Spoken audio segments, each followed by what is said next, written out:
I was getting for more of a subtle wing today, and then I blinked and now I'm going to rehab. Hey everyone, it's Christine and welcome back to Paranormal TV. If you can see like my bed, my sheet's kind of messy, I apologize. I tried to fix it. Lacey's on it and she gave me the dirtiest look. She just kind of glared at me and then sighed very loudly. Like that. And I felt bad because she's cute and I don't want to disturb her, so yeah, I hope you can't see it. Today I thought we would do a paranormal discussion. Paranormal discussions are my favorite videos to film.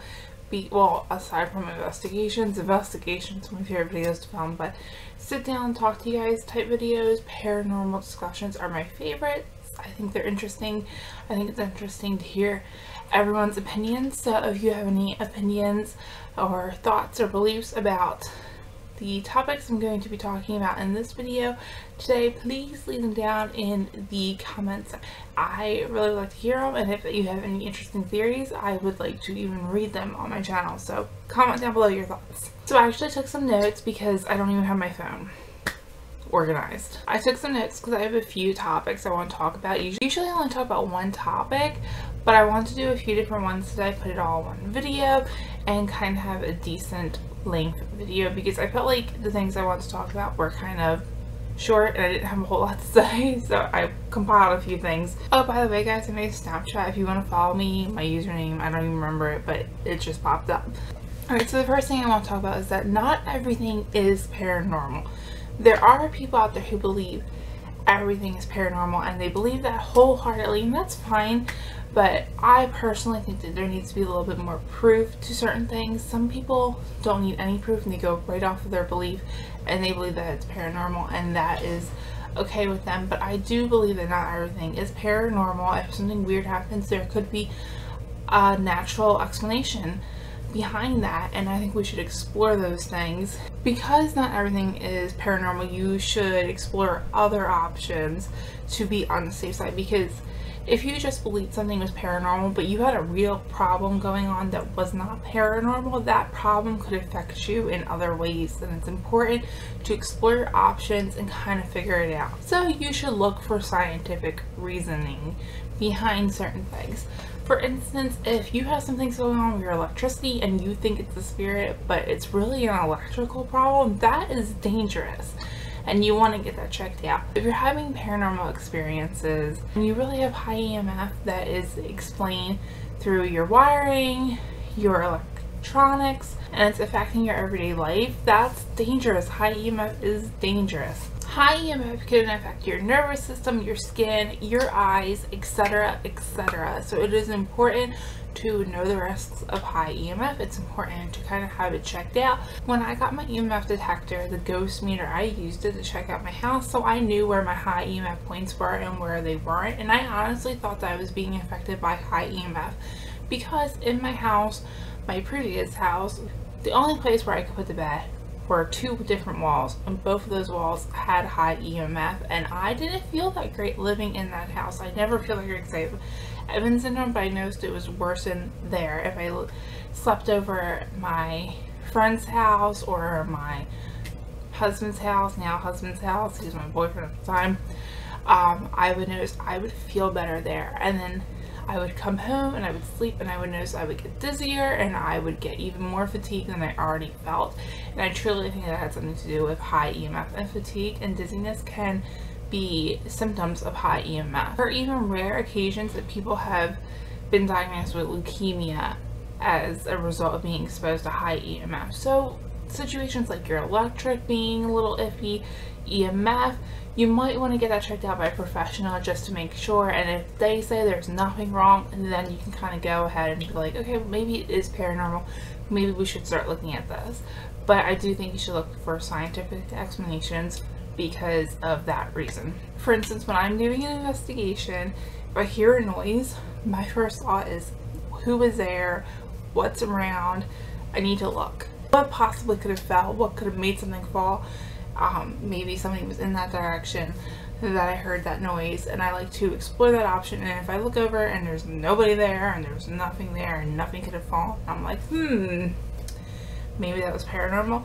We'll have to review the footage and we'll see. I'm talking on my hands so much. Human error. I want to talk about this particular topic because I watched a video in which a person was stating ways demons affect your lives, and she said that if you have a negative thought about yourself, that is a demon. I disagree with that. We do things we shouldn't do sometimes on our own because that is how our brain works. We are our hardest critic, and I don't think that that is a demon influencing us. I think that is us being hard on ourselves. I've met many people who will always say, the devil made me do it.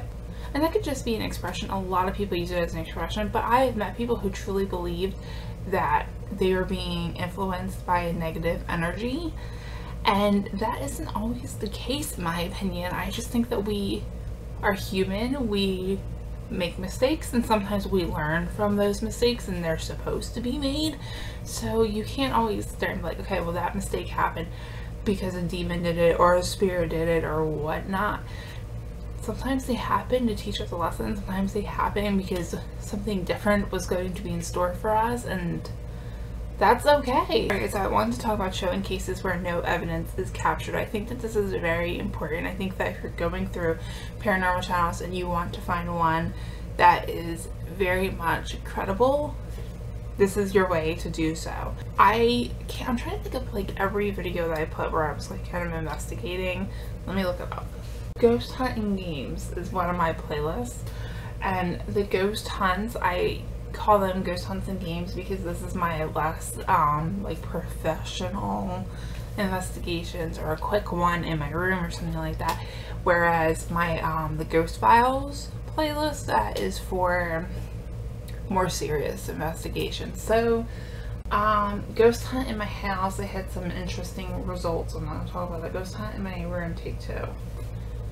I can't even remember what happened in that one, so I can't even talk about that. Card game fail and an investigation. This is a perfect example. We tried to play the card game, my friend Natasha and I, in the graveyard, and it didn't work out because it was very windy. And then we decided to do an EVP session, and we caught nothing, no EVPs, and I uploaded the video because we didn't catch anything, and we did this video for a reason. And I think it's important for you guys to see, hey, I don't always catch something, and if I don't catch something, I'm going to be honest with you guys. I'm going to show you guys I did not catch anything. With the staring game, I played the staring game I think 2 times and nothing happened either time. I mean, it's a little bit of an eerie game. It's a weird game. I'll put them in the cards if you guys want to see them, but you know, not much happened. You guys can see the game, see how to play it if you guys want to play it yourself, but really nothing happened. I didn't catch anything. It was creepy and eerie, and I felt like I kind of looked weird in the mirror, and I could have faked something if I wanted a really interesting video and I wanted more views, but I don't want more views. I want honesty, and I want you guys to see, like, when I catch something, it is real and I'm being credible. I'm a credible source. So I think it's important, if you are a paranormal investigator, whether you're on a TV show, if you're lucky enough to be on a TV show, or if you're just doing videos for online, I think it's very, very important to show when you do not catch something, because you become a more credible source. And honestly, I think it's going to help your content because people are going to feel like they can trust you and they're going to want to watch you. This is the last thing I want to talk about, opinions on paranormal apps. So I wanted to do a whole separate video for this, but I really don't think it would be very long, so I thought I would just put this in the end of this video. I test out paranormal apps. I tested out the Ghost Radar app on camera, and I did have some strange experiences with it. I will link all those down in the description bar for you guys, because I did maybe like 4 videos with the Ghost Radar app, and I had some weird experiences with it. Then I tested out another spirit app, but I did this off camera and I cannot even remember what it was called.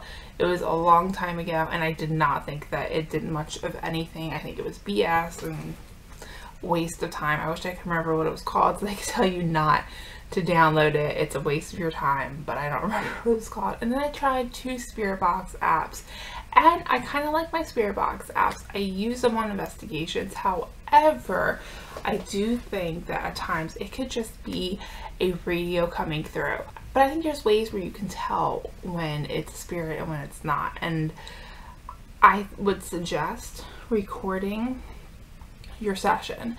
That way you can hear your responses better. You're not going to hear them all right away. It's going to be a little difficult for you to hear them, and sometimes you might think you heard one thing, you might hear a completely different thing when you're editing. For direct responses are your best evidence. When it is a direct response, like when I did the Gettysburg battlefield spirit box session, I asked, did you die on the battlefield or in a hospital? And I got hospital.